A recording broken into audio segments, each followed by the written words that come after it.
안녕하세요. 사연을 부탁해입니다. 오늘의 사연을 소개하겠습니다. 우리는 친구 소개로 만났습니다. 저는 대학을 졸업한 뒤 막 취업을 한 상태였고 남편은 7급 공무원 시험을 준비하다가 네 번째 떨어진 뒤 더 이상은 안 될 것 같다는 판단이 서서 중소기업에 취업을 했다고 했습니다. 대학 친구를 만나던 자리에서 남편을 우연히 만났는데 그게 인연이 돼서 결혼까지 하게 됐습니다. 물론 처음에는 나이 차이도 나고 하다 보니 그다지 마음이 가지 않았는데요. 저를 보자마자 한눈에 반했다던 남편은 한결같은 마음으로 제게 정말 잘했습니다. 세상에 그런 사랑꾼이 또 있을까 싶을 정도였으니 저뿐만 아니라 주변 사람들 모두 부러워할 정도였습니다. 특히나 제가 집에서 외동이다 보니 부모님께 잘하는 모습에 더욱 마음이 갔던 것 같습니다. 만난 지 5개월 만에 부모님께 인사를 드렸는데 우리 부모님에게 또 헌신적이라고 할 정도로 노력을 하는 모습에 부모님, 특히나 아빠가 참 마음에 들어 했습니다. 우리 아빠는 군인 장교 출신으로 약간은 무뚝뚝한 편이었지만 남편이 워낙 깍듯이 행동하자 아빠도 많이 흡족해 했으니까요. 그날도 역시나 부모님과 외식을 하고 집에 들어가자마자 엄마가 말을 꺼냈어요. 준호는 예의도 바르고 사람이 참 잘 자란 것 같아. 그지? 배려심도 많아서 같이 있으면 너무 편하다니까. 그러게 말이야. 요즘 이상한 사람이 많다고 하길래 어떤 사익감이 들어올지 걱정이 태산이었는데 준호가 사익감이라 얼마나 다행인지 모르겠다. 그니깐 아빠도 마음에 든다고 하지? 그럼 엄청 마음에 들어 하지. 올 때마다 아빠랑 세차하러 가자고 살갑게 말도 해주고 하니까 무뚝뚝한 네 아빠 입장에서는 얼마나 예뻐 보이겠어. 저번에는 세차하러 갔는데 아들이 참 싹싹하다고 사람들이 칭찬까지 했다잖아. 그러니 네 아빠 입장에서는 준우가 그냥 예쁠 수밖에 없지. 거기다 내가 음식하고 있으면 와서 도와준다고 하면서 어찌나 살갑게 대해주는지 볼 때마다 마음에 든다니까. 내가 보기엔 엄마 아빠가 준호 씨한테 더 빠진 것 같은데? 당연하지. 내 친구 정숙이 딸도 작년에 결혼했잖아. 근데 사이가 영 뚱하고 말도 없고 정숙이 딸이 친정에 한번 가자고 하면 인상을 팍 쓴다잖니. 진짜? 그렇다니까. 더 웃긴 건 그러면서 지 부모 외롭다고 본가에는 또 뻔질나게 드나든다잖아. 그것 때문에 정숙이 딸이 이혼한다 만다 난리도 아니었어. 근데 이혼 안 했잖아. 이혼은 안 하고 서로 각자 집안 챙기기로 결론을 냈다고 하더라고. 진짜 세상에 별의별 사람이 다 있구나. 그렇더라니까. 그러니 내 입장에서는 당연히 준호가 예뻐 보이지. 그리고 네 아빠한테 들어보니 다음 주에는 준호랑 같이 낚시를 간다고 하던데 혹시 들었어? 그렇잖아도 준호 씨가 말하더라고. 사실 준호 씨가 낚시를 해본 적이 없어서 유튜브 보면서 공부까지 하더라고. 그게 정말이야? 혹시나 아빠가 신경 쓸까봐 그러는 것 같아. 사람이 어쩜 그리도 배려심이 많다니. 라며 엄마가 또다시 감탄했습니다. 그렇게 남편은 한결같은 모습이었는데요. 그랬기에 부모님은 남편을 절석같이 믿게 되었습니다. 그렇게 만남을 이어오던 어느 날 아빠가 남편에게 말을 꺼냈어요. 자네 지금 다니는 회사는 어떤가? 일이 조금 힘들긴 한데 저만 힘든 것도 아니고 견딜만 합니다. 월급도 쥐꼬리만큼 주면서 시도 때도 없이 야근시키고 그런다며. 야근이 많긴 한데 그동안 공무원 시험 보느라 취업을 늦게 하다 보니까 제 업보다 그런 생각으로 그냥 열심히 다니고 있습니다. 남편이 대수롭지 않게 이야기를 했는데요. 순간 아빠가 남편에게 조용히 제안했습니다. 사실은 내 친구가 사업을 하고 있는데 내가 자네 얘기를 했더니 면접 한번 봐보라고 하더구만. 네? 면접이요? 큰 회사는 아니지만 아주 탄탄한 회사고 무엇보다도 전망이 아주 좋아. 그 친구랑 내가 오래전부터 알고 지내던 사이라 잘 아는데 믿을 수 있는 회사인 건 분명하거든. 어때? 한번 면접 봐볼 텐가? 라는 아빠 말에 남편이 어리둥절한 표정으로 저를 바라봤어요. 그 모습에 저도 기쁜 표정으로 고개를 끄덕였는데요. 그 회사가 어떤 회사인지 잘 알고 있었거든요. 회사가 큰 편은 아니었지만 직원 복지도 좋았고 나무랄 데가 없었으니까요. 하지만 남편이 곧 눈치를 보며 입을 뗐습니다. 마음 써주신 건 감사하지만 괜히 폐를 끼치는 게 아닌가 싶어서 걱정이 됩니다. 걱정이 될 게 뭐가 있어. 평소 하던 대로만 하면 자네는 어디 가서든 예쁨 받을 거야. 곧 결혼돼야 하는데 거기 가면 지금 다니는 회사보다 연봉도 더 좋을 거고 자네한테 절대 나쁜 조건이 아닐 거야. 그리고 나는 그냥 소개만 해주는 거고 입사 여부는 면접을 봐야 알 수 있는 거니까 면접 한번 봐보게나. 라는 말에 남편도 조용히 고개를 끄덕였고 얼마 뒤 면접을 보고 온 남편이 걱정스레 말을 꺼냈습니다.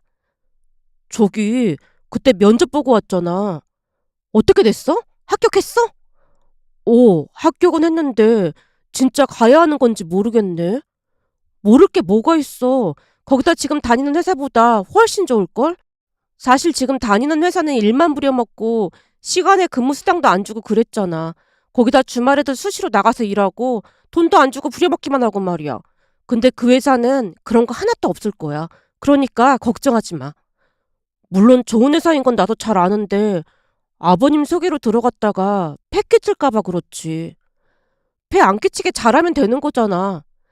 제가 남편을 설득하고 나서야 남편은 회사를 옮겼습니다.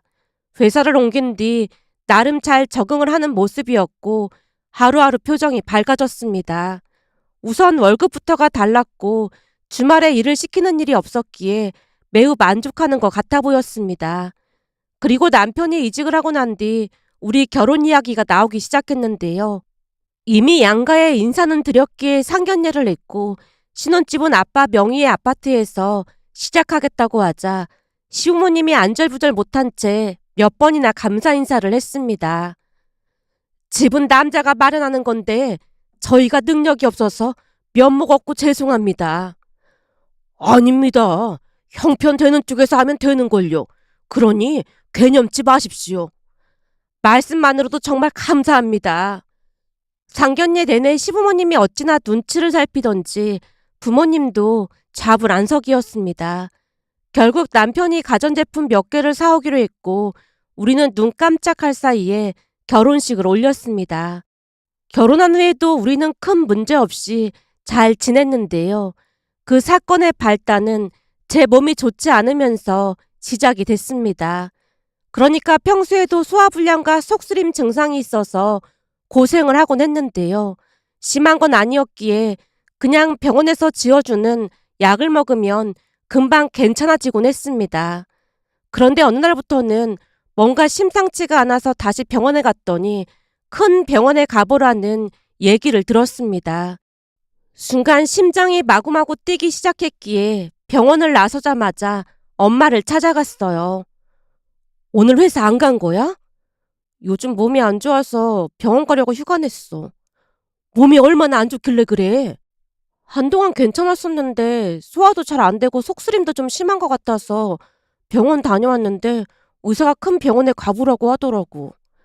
뭐? 큰 병원? 의사 말로는 별거 아닐 수도 있다고 하는데 혹시 모르니까 가서 정밀검사 받아보라고 하더라고. 정밀검사? 이게 웬 날벼락이라니? 창백하게 굳은 얼굴로 서 있던 엄마가 다시 말했습니다. 의사가 별거 아닐 수도 있다고 했다며. 그러니까 너무 걱정하지 말고 정밀검사 받아보자. 결혼한 지 얼마 되지도 않았는데 나 암이라고 하면 어떡하지?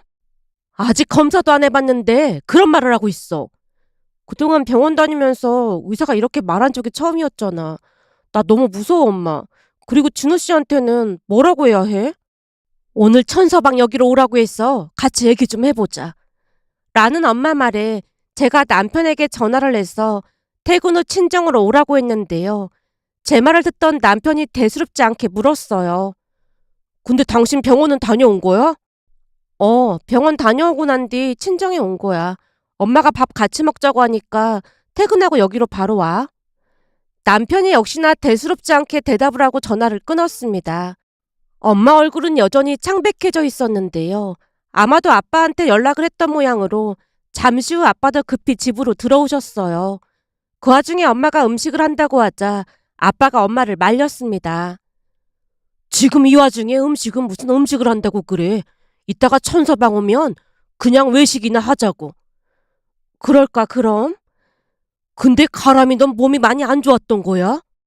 그냥 평소처럼 속이 좀 쓰리고 소화도 잘 안 되는 것 같길래 병원에 다녀온 건데 정밀 검사를 받아보라고 하더라고. 별일 아닐 거니까 너무 걱정은 하지 마. 라며 부모님과 이런저런 이야기를 하고 있던 중 남편이 도착을 했고 다 같이 외식을 하러 갔는데요. 내내 속이 좋지 않아서 제가 먹는 둥 마는 둥 하고 있자 남편이 걱정스레 물었습니다. 아직도 안 좋은 거야? 병원에서는 뭐라고 한 거야? 저기 그게... 제가 미처 말을 잇지 못하고 있자 엄마가 대신 대답했습니다. 가람이가 오늘 병원에 다녀왔는데 그 병원에서 큰 병원 가서 정밀검사를 받아보라고 했다지 뭔가. 네? 정밀검사요? 뭐가 잘못된 거예요? 그거야 검사를 받아봐야 알 수 있는 거 아니겠나. 근데 별일이야 있겠어.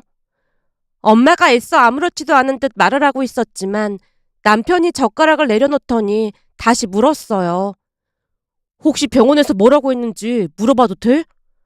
의사가 하는 말이 확실하진 않지만 암일 수도 있다고 하더라고. 뭐? 암? 진짜 그렇게 말했어? 그래서 정밀검사를 받아보라고 하더라고. 라며 제가 남편을 빤히 바라봤고 순간 남편의 표정이 조금 이상했는데요. 평소와는 다르게 남편의 얼굴에 언뜻 노여움이 스치고 지나갔다고 해야 할까요? 하지만 금세 표정 관리를 한 남편이 다시 입을 뗐습니다. 의사가 암이라고 하면 암이 맞는 게 아닐까? 그래도 정밀검사하기 전까지는 모르는 일이지. 엄마가 급히 대화에 끼어들었지만 남편 얼굴이 눈에 띄게 어두워져 있었습니다. 결국 그날 밥을 먹는 둥 마는 둥 하고 집에 돌아왔는데요. 집에 들어오자마자 남편이 제게 말했어요. 우선 회사의 상황 얘기하고 최대한 빨리 정밀검사 받아보도록 해. 알았어. 근데 아까 엄마가 잠깐 확인해봤다는데 빨라도 한 달 후에나 예약이 가능하다고 했대. 암일지도 모른다고 하는데 최대한 빨리 잡아야지. 라고 말하던 남편 얼굴에 이번에는 짜증 같은 것이 묻어나 있었는데요. 그때까지도 남편은 제게 위로의 말 한마디를 건네지 않고 있었지만 남편도 많이 놀랐으리라 생각을 하고 그냥 모른 척하고 말았습니다. 그렇게 다음날 우선 회사에 출근을 했고 다시 연차 휴가를 낸 뒤 엄마와 대학 병원에 가서 예약을 했습니다. 다행히 한 달 정도만 기다리면 된다는 말에 안도의 한숨을 내쉬고 집에 돌아왔는데요. 엄마가 저를 안심시키기 위해 눈치를 보며 말을 꺼냈어요. 내가 들어보니 오진도 많고 하다고 하니까 너무 걱정하지 마. 암에 걸린 사람들 대부분이 그런 생각을 한다고 하더라고. 대부분은 검사가 잘못됐을 거라고 하면서 안 믿는다고 하잖아. 넌 아직 정밀검사도 안 받고 그런 말을 하면 어떡하니? 엄마, 나 진짜 암이면 어떡해? 결혼한 지 얼마 되지도 않았는데 시부모님한테는 뭐라고 해야 해? 사람 몸이 아픈데 뭘 그런 것까지 걱정하고 그래. 우선 회사부터 어떻게 할지 생각을 좀 해보자. 회사는 왜? 너 회사 다니면서 마감 때마다 스트레스 엄청 많이 받았잖아. 대기업에 다니면 뭐해. 그렇게 스트레스를 받는데. 내가 가만 보니까 마감 기간만 되면 더 심해지는 것 같잖아. 그러니까 이번 참에 회사 그만두고 공부를 더 해보던지 해. 결혼까지 했는데 혼자 결정할 문제는 아닌 것 같고 남편하고 상의해볼게. 라며 집에 돌아왔습니다. 잠시 후 퇴근해서 들어온 남편에게 조용히 말했어요. 여보, 나 회사 그만둘까? 갑자기 회사를 그만둔다고? 생각해보니까 그동안 마감할 때마다 너무 스트레스도 많이 받고 그랬잖아. 그때마다 속이 더 쓰리고 소화도 안 되고 그랬던 것 같더라고. 그럼 당신은 암이 확실하다고 생각하는 거네? 아니, 그런 건 아닌데 미리 준비는 해야 하는 거니까. 거기다 지금 몸도 안 좋은데 회사 일에 집중도 안 될 것 같고 말이야. 당신이 그러고 싶다는데 내가 발언권이 있기나 해. 그냥 당신이 알아서 해. 남편이 퉁명스럽게 대답하고는 다시 말을 이어갔습니다. 그리고 다음 주에 엄마 아버지 올라오신다고 하니까 알고 있어. 시부모님이 올라오신다고? 설마 내 얘기한 거야? 설마가 아니고 며느리가 암이라고 하는데 우리 부모님도 당연히 알고 있어야 하는 거지. 근데 지금 나 너무 힘들고 그런데 나중에 올라오시라고 하면 안 될까? 우리 부모님도 걱정이 되니까 올라오신다는 건데 어떻게 오지 말라고 해. 오셔서 음식이랑 신경 써주신다고 했으니까 그냥 알고만 있어. 남편이 쌩하니 거실로 나가버렸습니다. 그렇게 저는 회사 팀장님에게 상황을 말했고 팀장님이 화들짝 놀라며 병가 휴가를 알아봐 줬지만 혹시나 암일지도 모른다는 생각에 퇴사를 했습니다. 사실 그동안 회사 때문에 스트레스를 많이 받은 게 사실이기도 했고 엄마 말처럼 공부를 더 해보고 싶다는 생각도 들었거든요. 다행히 회사에서 편의를 봐줘서 이틀 정도 인수인계를 했는데 혹시나 중간에 일이 생기면 봐주기로 하고 바로 퇴사를 할 수 있었습니다. 퇴사를 하고 난 뒤 남편에게 말을 꺼냈어요. 저기 나 몸도 안 좋고 해서 잠시 친정에 좀 가 있다가 오면 안 될까? 친정에? 곧 우리 부모님 오신다고 한 거 잊은 거 아니지? 그때는 집에 와야지. 그냥 혼자 있으면 이런저런 잡생각이 나서 친정에 가 있으려고 하는 거야. 그러니까 회사는 뭐하러 그렇게 일찍 그만둔 거야? 하긴 암이라는데 회사를 계속 다닐 수는 없었겠지. 남편이 불만스레 말을 하는 모습에 대충 짐을 챙겨서 친정으로 향했는데요. 제가 아프다는 소리를 한 뒤부터 남편이 많이 변했다는 걸 알 수 있었기에 서운한 마음을 감출 수가 없었습니다. 그리고 마치 제가 이미 암에 걸린 것처럼 말을 하는 남편에게 조금은 실망을 하고 있었는데요. 정밀 검사 결과가 나오지도 않았음에도 남편이 여기저기에 제가 암에 걸렸다는 전화를 하기도 했거든요. 특히나 우리를 소개해준 친구에게 전화를 걸었던 것이 잊혀지지가 않았어요.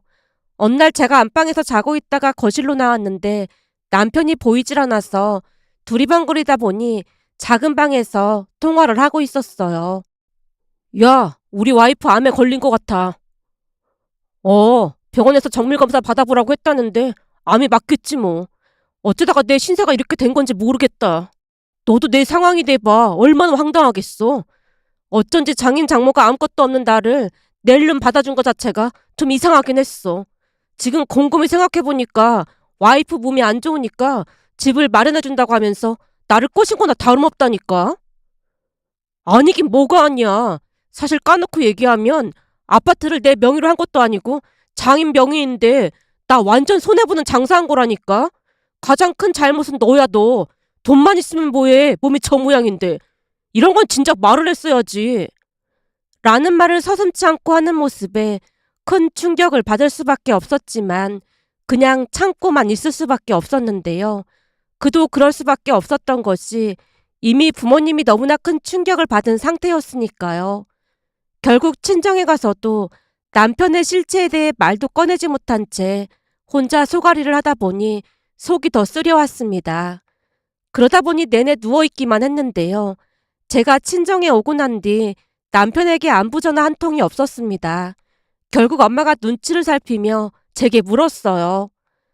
전서방은 많이 바쁜가 보네. 많이 바쁜가 봐. 그래도 사람이 아파서 이러고 있는데 어쩜 전화 한 통이 없다니. 그 사람도 지금 많이 놀라서 그런 거니까 엄마가 이해해줘. 그나저나 오늘 저녁에는 집에 가봐야 할 것 같아. 가면 종일 혼자 있어야 하는데 더 이따가 가지 뭐하러 가. 사실 내일 시부모님이 올라오신다고 했거든. 사돈 양반 두 분이? 아무래도 내가 아프다고 하니까 걱정돼서 올라오시는 모양이야. 그러니까 오늘 저녁에는 집에 가봐야 할 것 같아. 몸도 아픈데 또 신경 쓰는 거 아닌지 모르겠다. 내가 신경 쓸 게 뭐가 있겠어. 라며 제가 엄마를 안심시켰지만 엄마 얼굴에 걱정이 가득했습니다. 그렇게 다음날 시부모님이 올라오셨는데요. 두 분 표정이 말이 아니었습니다.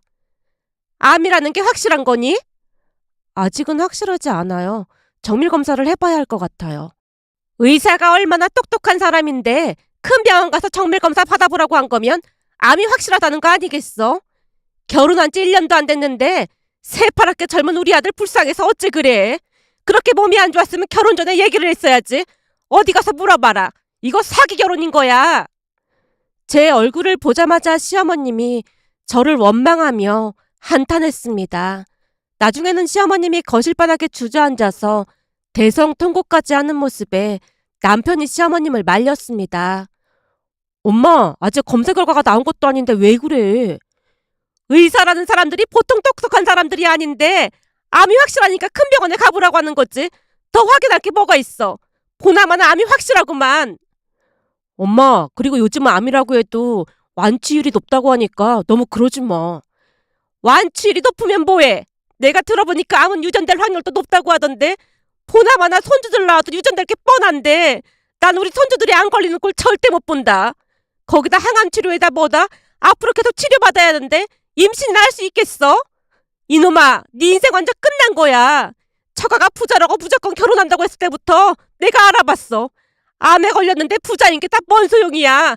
이거 사기 결혼이야, 사기 결혼. 시어머님이 울부짖는 모습을 보며 시아버님과 남편 표정도 싸늘해졌는데요. 순간 남편도 시어머님을 거들었습니다. 하긴 사기 결혼이 맞긴 하지. 여보, 무슨 그런 말이 있어. 너무나 놀란 나머지 제가 남편을 바라봤는데요.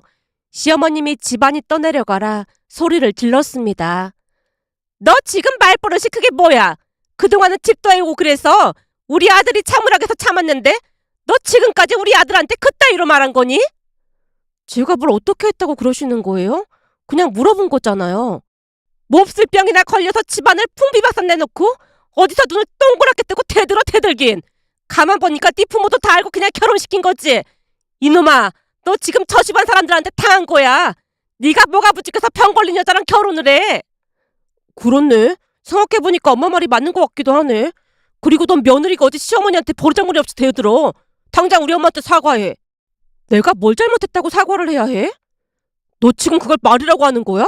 내가 이런 말까지 안 하려고 했는데 사실 니네 집이 못 살았으면 난 너랑 결혼할 생각도 없었어. 그나마 집이 좀 잘 산다고 해서 결혼한 건데 집이 잘 살면 뭐해. 몸이 이 모양인데. 당장 엄마한테 사과해. 남편이 시어머님에게 사과를 강요하고 있던 순간 누군가 현관문을 두드렸습니다.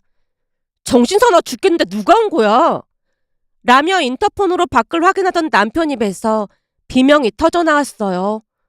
정인 장모님? 당장 문 열게!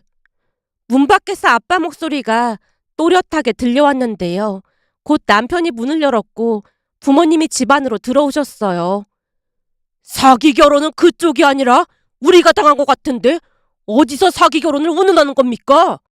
이번에는 아빠가 목소리를 높이다가는 들고 있던 것을 바닥에 내동댕이 쳤는데요. 순간 쇼핑봉투 안에 들어있던 반찬들이 우르르 쏟아졌습니다. 제가 시부모님 음식을 챙겨드리기 힘들어할 거라 생각하고 직접 음식을 만들어 온 것 같아 보였습니다. 당신들 잘 들어. 당신들이 어찌나 큰 소리로 떠들던지 고래고래 소리 지르는 거 밖에서 다 녹음했으니까 우리가 먼저 사기 결혼으로 고소할 테니까 그런 줄 알아. 그리고 아직 정밀검사도 안 했는데 뭐? 암? 뭐 이런 정신 나간 사람들이 다 있어. 무식하면 답도 없다고 하더니만 딱 그 형국이구만. 당신들 속셈 다 알았으니까 당장 여기서 꺼져. 아무리 그래도 말이 너무 심하잖아요. 심하긴 뭐가 심해요. 그래서 당신들은 우리 딸한테 그따위로 말을 한 거예요? 당신들이 우리 딸한테 한 거 다시 들려줘 봐요. 자식 키우는 사람들이 어떻게 이럴 수가 있어요. 결혼한 지 얼마 되지도 않은데 암이라고 하니까 우리 입장에선 당연히 그럴 수 있는 거 아니겠어요? 그럼 그쪽은 얘들 이혼시킬 생각이라는 거죠? 라며 시어머님 입가에 옅은 미소가 번지고 있었는데요. 그 모습에 더욱 이성을 잃은 아빠가 고래고래 소리를 질렀습니다. 당신들 당장 우리 집에서 나가. 그리고 너도 짐 싸들고 내 눈앞에서 당장 사라져. 예, 제가 아쉬울 게 뭐가 있겠습니까? 이혼하면 여자가 아쉬운 거지 남자가 아쉬울 게 뭐가 있겠어요. 그것도 사람 나름인 거지. 너같이 가진 거 없고 인성 개차반인 인간이 다시 결혼이나 할 수 있을 것 같아? 라는 아빠 말에 시댁 사람들이 씩씩거리며 짐을 챙겨서 나갔습니다. 그 뒤 저는 아파트 현관 비밀번호를 바꾸고 한동안 친정에서 지냈어요. 아빠가 변호사를 선임해서 이혼 절차를 진행해 나갔습니다. 그러던 중 대학병원의 정밀검사 결과가 나왔는데요. 의사의 말에 큰 충격을 받을 수밖에 없었습니다. 정밀검사에서 샘종이 확인됐습니다. 샘종이요? 그럼 암인 거예요? 치료는 가능한 거죠? 엄마가 눈물을 삼킨 채 물었는데요.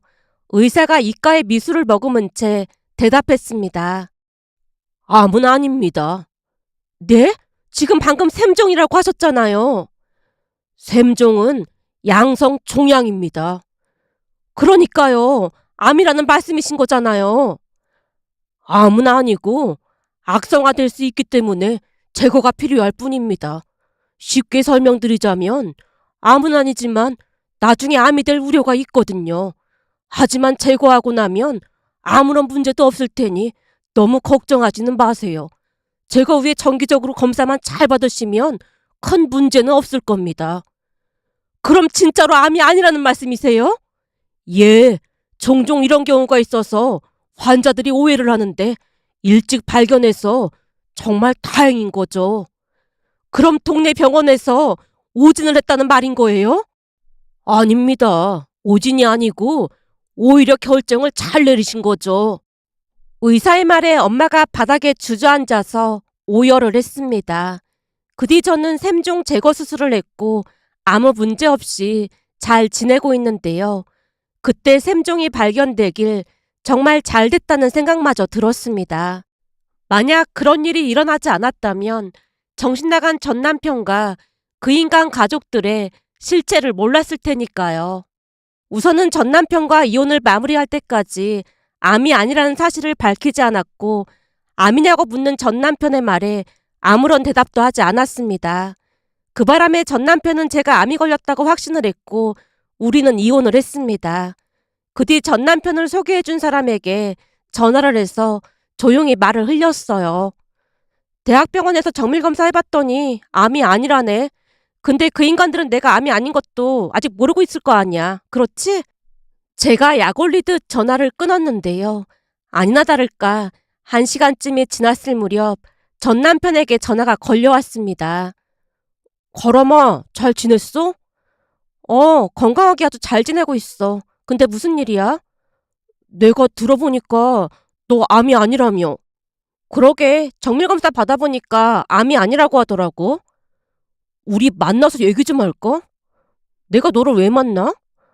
아니, 사실 이혼하고 내내 네 생각이 나서 많이 힘들었거든. 나는 진짜 너랑 이혼하기 싫었는데 우리 엄마가 이혼하라고 난리를 쳐서 어쩔 수 없이 너랑 이혼한 것뿐인데 나 진짜 후회 많이 했어. 그러니까 우리 다시 만나서 얘기 좀 하자. 준호 씨 어머니가 나를 그렇게나 싫어하는데 다시 만나서 얘기할 게 뭐가 있겠어? 난 준호 씨랑 준호 씨 어머니 생각만 해도 소름 끼치거든.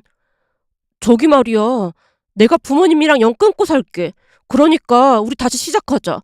사실 부모님이 난리친 거지. 내가 잘못한 건 아니잖아. 이제 보니 내가 생각했던 것보다 더 최악의 인간이었구나. 진짜 아주 무서운 인간이었네. 번호 차단할 테니까 다신 연락하지 마. 가람아, 미안해. 그때 너한테 한 말 진심이 아니었어. 진짜야. 라며 전 남편이 빌어댔지만 번호를 차단해버렸습니다.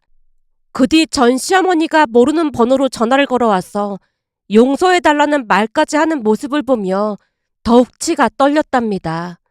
또한 전 남편은 아빠가 소개해준 아빠 친구 회사도 그만둔 채 집에서 놀고 있다는 소리를 들었습니다.